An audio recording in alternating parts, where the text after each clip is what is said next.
All right. Well, hello, North Texas, New Mexico, Memphis. We are here with Jimmy and Linda McKissack today.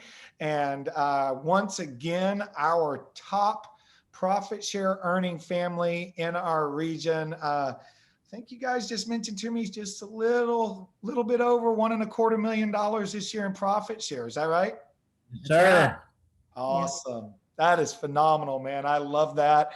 Um, I know that so many of us have heard you guys' story. We've kind of walked through this process, kind of heard this, but if you could, really quickly, guys, just put, what lit the fire in you around profit share? Or what was your focus? I know that conversation with Gary, and kind of what did you put together as a plan?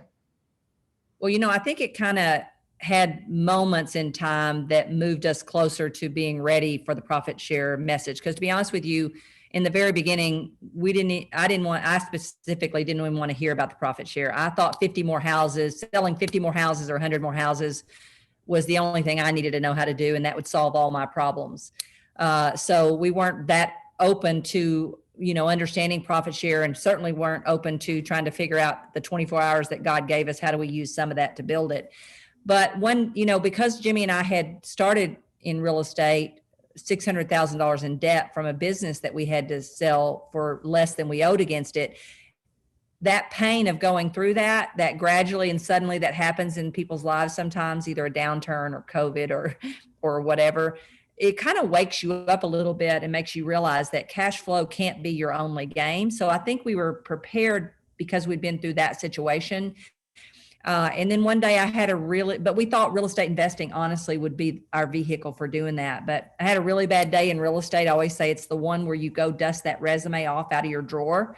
And after looking at that resume and realizing that resume was the reason I was actually selling real estate, because I couldn't figure out a way to make more than about minimum wage, that maybe we should revisit profit share. And then fast forward about another 8 months, and Gary kind of asked everyone in his mastermind group to do a pro forma on a separate business besides your real estate sales business. And to be honest, by the time I was sitting in the very last seat that day, and by the time it got to me, everything was taken. I mean, everything, laundromats, mortgage companies, title, everything was taken. And so Gary said, well, Linda, you've been interested in learning more about the profit share. Why don't you do profit share? And so I thought, anything sounds good 4 months from now. I just need a topic, right? And so that sent me into a journey of finding someone in the company that was smart enough, that knew where the money came from and all that stuff, which I didn't know. And then our first question to him was, how do I make $1 million in profit sharing?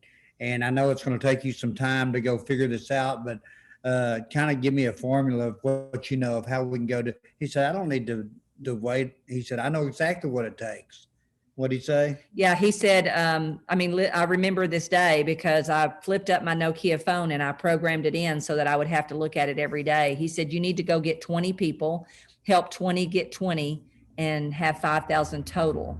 And so sure enough, when we wrote out, I went and taught for his market centers. I said, look, I'll teach how to build a team to the 7th level. I'll teach how to get 10 listings a month forever. I'll teach anything you want me to teach, but you got to help me understand how do I do a pro forma on this thing? And so we did 3 hypothetical offices, because that's where the money comes from, is from Keller Williams owners agreeing to give that money up, which was a surprise to me. Yeah. And we just worked it backwards. And sure enough, the pro forma backed up exactly what he had told me in the lobby of that hotel that day, that if I just focus on getting 20 people and help those 20 get 20 and get 5,000 total, and it should add up to about $1 million. And in 2015, when we hit that $1 million, when we look back at our tree and everything, he wasn't far off. Yeah. We were really close. Yeah, because the economy had turned down, the numbers wound up being a little bit different. But by that time, honestly, I always say you need a number to get you started. We call it our freedom number.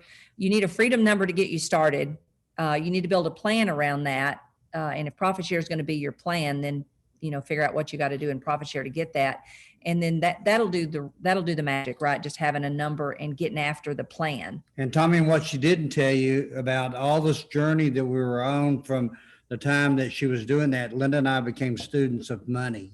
And so we were reading every book that you could find, all the Cash Flow Quadrant, Rich Dad, Poor Dad, Millionaire Next Door, Richest Man in Babylon, all these things. In the bottom line in all those books were that this thing called passive income is worth a whole lot more to you than this thing called earned income. Right. And so learning that money is two-dimensional and stuff, and learning how the wealthy people think about money versus the way we had thought about money in the past, our spending habits, everything else, that made profit sharing even more important to us once we really figured out how the wealthy really look at money.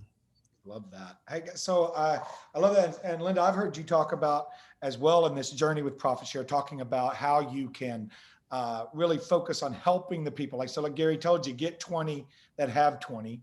And so what are some practical things? What are one or two things you've done to help those 20 that are in your downline, that 15 top right there?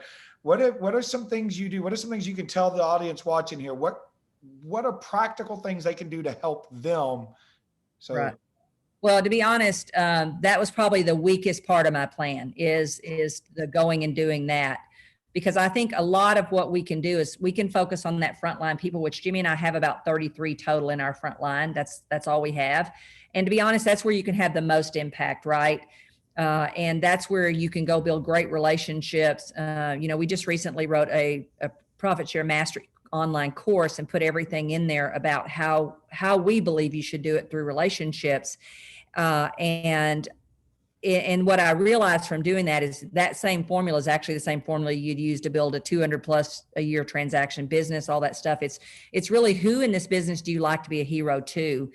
And then being willing to give. My friend Joe Paulus says life gives to the giver and takes from the taker. So part of what you got to do to that second group that's in your downline is just give every opportunity you have to help them. If they have someone, if they need validity and you're more valid to that person, then, help. I've never turned down anyone in my downline to say, hey, I've got this person. Would you help me? I don't think you've ever turned down anyone that's called true. you from around the country to help them with recruiting. Well, and because part of it is I figured out you got to figure out who in this real estate community do you want to be a hero to? Who do you love helping that you probably already do it in your own market center?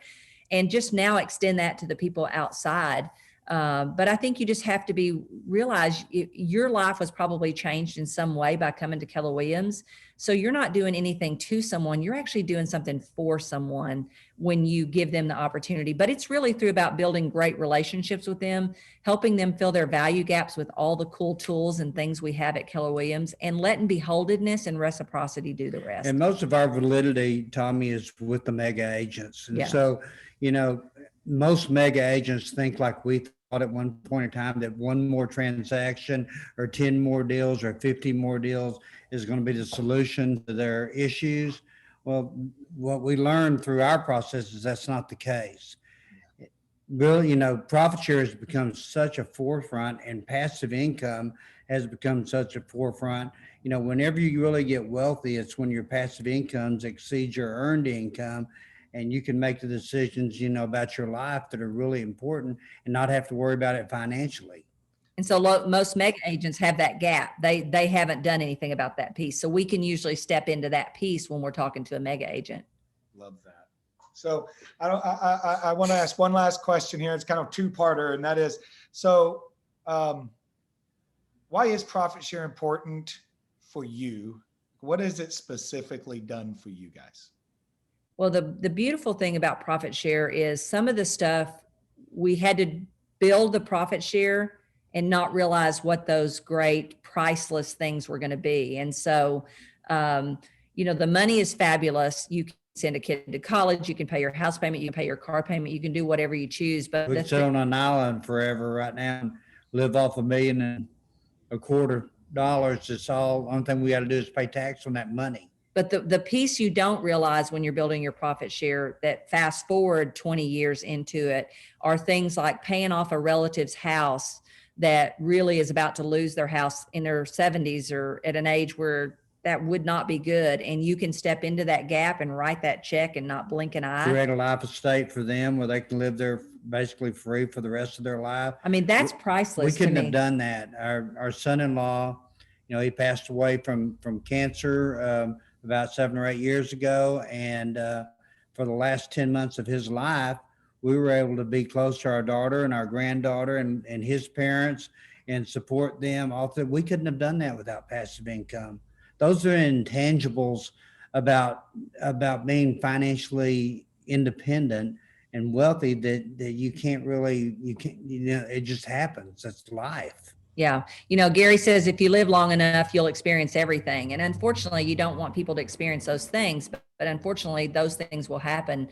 And if you look at the default mechanism of the way we're all headed, if we don't pay attention to our wealth and passive income, in our hold book, they did a study of 100 people and followed them for 40 years of their career. The mass majority of those were broke and dependent on the government and family and friends. So we want to be the people that they can depend on, not the people that we need to help from someone else. And Tommy, you got to look at this really long term. And it's really hard for people to not look at things long term. They're to instant gratification. We've been with Keller Williams for 28 years. We've spent a career with Keller Williams. We're one of the few agents that could walk away from their career today with over $1 million coming into them passively, and it's able to will it to your kids or to your charity or to whatever you want to support. Not very many real estate agents in the whole country can say that. And so getting over that instant gratification and building something long-term and spending a career with an amazing company, that's what it's all about. Yeah. And anybody can do it. It's not too late. The biggest thing we hear people say is, well, y'all got in early. This isn't about early. This is about effort. And anybody, Gary says the highest earning profit share earner may not even be with our company. So, don't let those limiting beliefs hold you back. Take action on this great gift that we've been given. And you have the same equal opportunity with profit sharing that I have, that you have, Tommy, that all the agents in your office have. We're all equal when it comes to the profit share. So it's your ability to go out there and create that profit share business and treat it like a business that'll give you the rewards long term whenever you decide you don't want to sell houses anymore. Love that. I think that's a perfect place for us to leave that, guys. Thank you so much for your time this morning.